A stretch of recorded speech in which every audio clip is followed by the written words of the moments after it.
Vande Mataram freedom movement का 250वां episode प्रस्तुत करते हुए हृदय रोमांचित हो रहा है।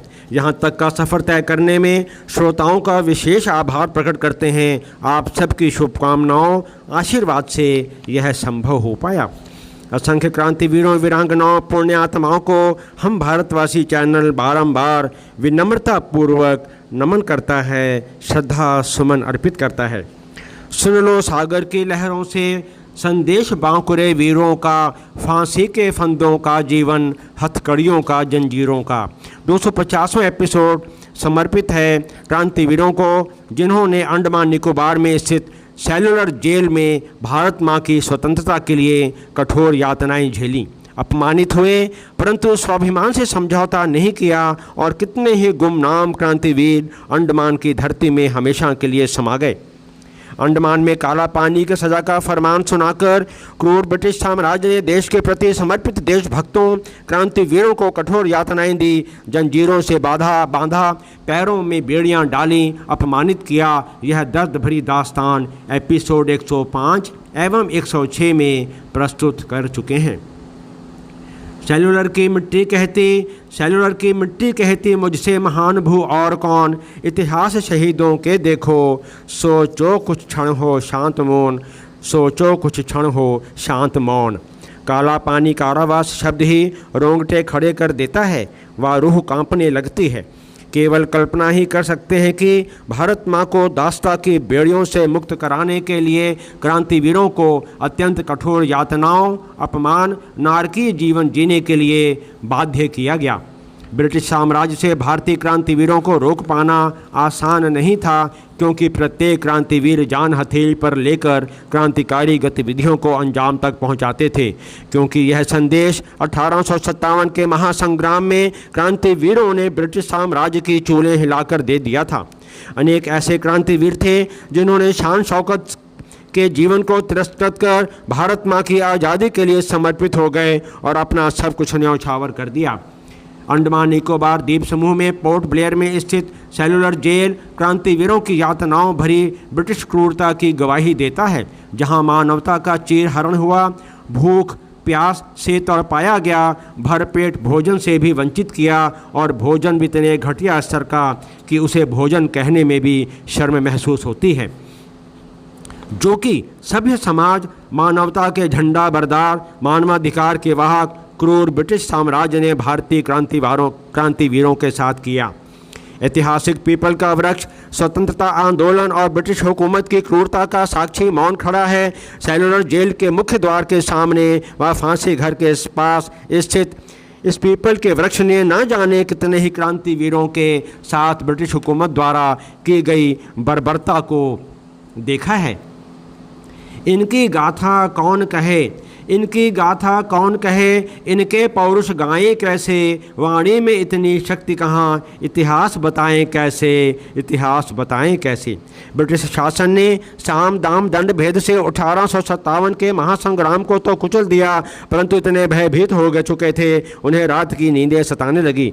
और इसी बीच बिना किसी व्यवस्था के क्रांतिवीरों और सैनिकों जिन्होंने ब्रिटिश साम्राज्य का विद्रोह किया था, उन सभी को बंदी बनाकर अंडमान के द्वीपों में खुली जेल में अमानवीय व क्रूरतापूर्वक व्यवहार किया गया। सन 1906 में 690 बंदियों के लिए सेलुलर जेल का निर्माण कार्य पूरा हो गया, जो कि अंडमान में समुद्र तट से 60 फीट की ऊंचाई पर स्टार मछली नुमा 3 मंजिला ईंटों की इमारत के साथ 7 बैरक बनाए गए और मध्य में चौकसी के लिए टावर। जेल भी ऐसी कि कोई बंदी एक दूसरे को देख भी ना सके। 13.5 फीट गुणते 7 फीट गुणते 10 फीट की काल कोठरी प्रत्येक बंदी के लिए बनाई गई और ऊंचाई पर 3 फीट गुणते 1.5 फीट का एक रोशनदान, ऐसा रोशनदान कि आसमान भी ना दिखे। मत कहो इसे काला पानी, यह तीर्थवीर जवानों का, आज़ादी के परवानों का, भारत माँ की संतानों का। सेलुलर जेल के सामने पार्क में 7 क्रांतिवीरों, भारत माँ के महान सपूतों की मूर्तियों का अनावरण तत्कालीन राष्ट्रपति डॉक्टर KR नारायणन जी द्वारा 30 दिसंबर सन 1999 को किया गया।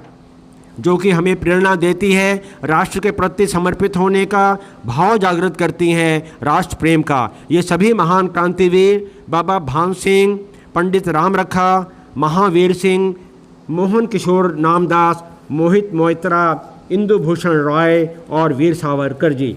पोर्ट ब्लेयर में समाज सेवी, जनमानस के चहेते डॉक्टर दीवान सिंह काले पानी को इसी सेलुलर जेल में जापानी सरकार द्वारा बंदी बना 82 दिनों तक क्रूर व्यवहार किया गया और 4 जनवरी सन 1944 को उन्होंने पवित्र आहुति दी।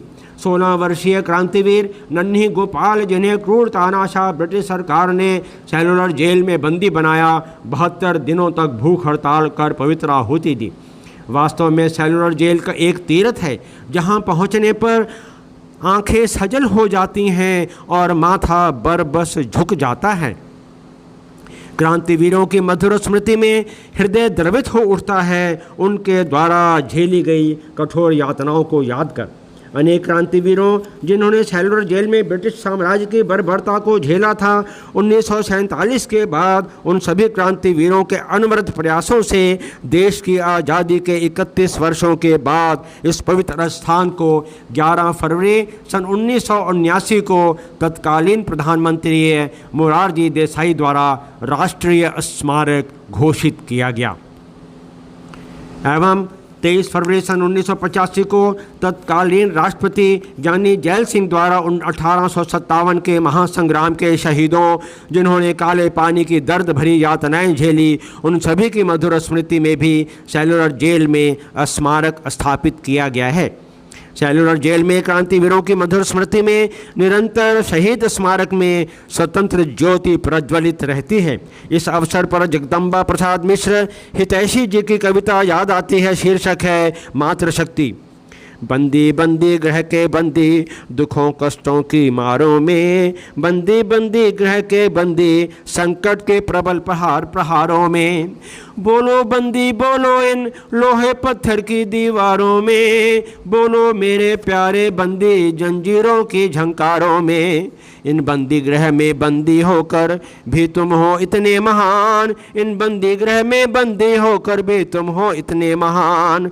अपने यौवन को मिटा रहे, अपने यौवन को मिटा रहे इस बढ़ चढ़ती हुई जवानी में। उज्जवल पानी रखा तुमने अपना इस काले पानी में, उज्जवल पानी रखा तुमने, उज्जवल पानी रखा तुमने अपना इस काले पानी में, अपना इस काले पानी में। बारंबार नमन करते हैं सेलुलर जेल के महान क्रांतिवीरों को, जिन्होंने स्वाभिमान राष्ट्र प्रेम का आत्मसमर्पण तो नहीं किया, बल्कि क्रूर तानाशाह ब्रिटिश सरकार की बर्बरता को सहन करना ही स्वीकार किया। जय हिंद।